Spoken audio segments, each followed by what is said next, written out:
Railway दुहेरीकरण प्रकल्पांतर्गत वसगडेतील बाधित शेतजमिनींच्या भूभाडे निश्चितीसाठी 30 मे पर्यंत स्थळ पंचनामे करावेत. सांगली जिल्हाधिकारी अशोक काकडे.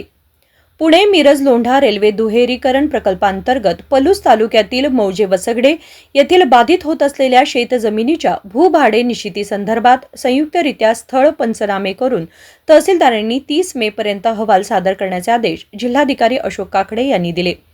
या संदर्भात महसूल विभाग, भूमी अभिलेख विभाग, रेल्वेचे अधिकारी आणि प्रकल्पबाधित शेतकऱ्यांची बैठक जिल्हाधिकारी कार्यालयातील बैठक कक्षात पार पडली. या बैठकीस दूरदृश्य प्रणालीद्वारे खासदार विशाल पाटील आणि आमदार डॉक्टर विश्वजित कदम तसेच बैठकस्थळी प्रभारी पोलीस अधीक्षक रितू खोकर, अतिरिक्त विभागीय रेल्वे व्यवस्थापक पद्मसिंह जाधव आणि वसगडेचे प्रकल्पग्रस्त शेतकरी उपस्थित होते. पुणे मिरज लोंढा रेल्वे दुहेरीकरण प्रकल्पांतर्गत मौजे वसगडे येथील बाधित होत असलेल्या शेतजमिनीच्या भूभाडे निश्चितीसंदर्भात अन्याय झाल्याच्या भावनेतून संबंधित प्रकल्पग्रस्त शेतकऱ्यांनी स्वतःच्या मालकीच्या शेतजमिनीमध्ये बेमुदत ठिय्या आंदोलन सुरू केले आहे.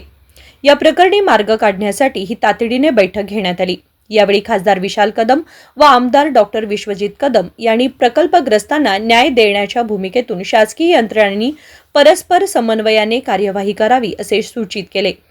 प्रकल्प बाधितांनी त्यांची मागणी सविस्तर मांडली. यावेळी जिल्हाधिकारी अशोक काकडे यांनी तहसीलदारांनी याबाबतचा अहवाल 30 मे पर्यंत जिल्हाधिकारी यांच्याकडे सादर करावा असे सूचित केले.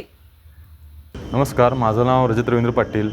जे आमचं 2 दिवसापूर्वी वसड्यामध्ये जे आंदोलन झालं होतं, आमच्या जमिनीत बसून ठे आंदोलन झालं होतं, त्या अनुषंगाने आमचे आमदार पलूस कडेगावचे आमदार विश्वजित कदम, आमचे सांगलीचे खासदार विशालदादा पाटील यांच्या प्रयत्नातून किंवा कलेक्टर साहेबांच्या प्रयत्नातून आज सांगली कलेक्टर ऑफिसला मीटिंग झाली. आमच्या रेल्वेचे सर्व वरिष्ठ अधिकारी, ADRM, CE, डिप्टी CE सर्व रेल्वेचे अधिकारी उपस्थित होते. ह्या मीटिंगमध्ये सर्वांच्या या अनुषंगाने असं ठरलेलं आहे की रेल्वेने किती अतिक्रमण केलेलं आहे त्याचा पंचनामा महसूलने करून द्यायचा आहे. ते महसूलने पंचनामा साधारणतः 30 मेपर्यंत पंचनामा करून रेल्वेला कळवायचा आहे. त्यानंतर रेल्वे विभाग तो पंचनामा बघून त्यांनी चेक पडताळणी करून त्यांनी परिपूर्ण प्रस्ताव परत 15 जूनपर्यंत रेल्वे विभागात सादर करायचा आहे. ह्यामध्ये जर रेल्वे विभागाने परत त्यामध्ये काही त्रुटी काढली, परत 15 जूनपर्यंत रेल्वे विभागाने प्रस्ताव सादर केला नाही तर आमची भूमिका परत तीच राहील. आम्ही आमच्या जमिनीमध्ये बसणार आणि त्यावेळी कोणतीही ना मिटिंग ना कोणतीही काय नाही, काहीही आम्ही कुणाचं ऐकणार नाही. त्यावेळी आमच्या भूमिकेवर ठाम असेल आणि सगळा पूर्ण भूभाड्याचा सरप्रेसेंटचा जोपर्यंत विषय संपत नाही तोपर्यंत आम्ही मूल्यांकन जे झालेलं आहे, मूल्यांकनाचा मोबदलाही आम्ही तोपर्यंत घेणार नाही.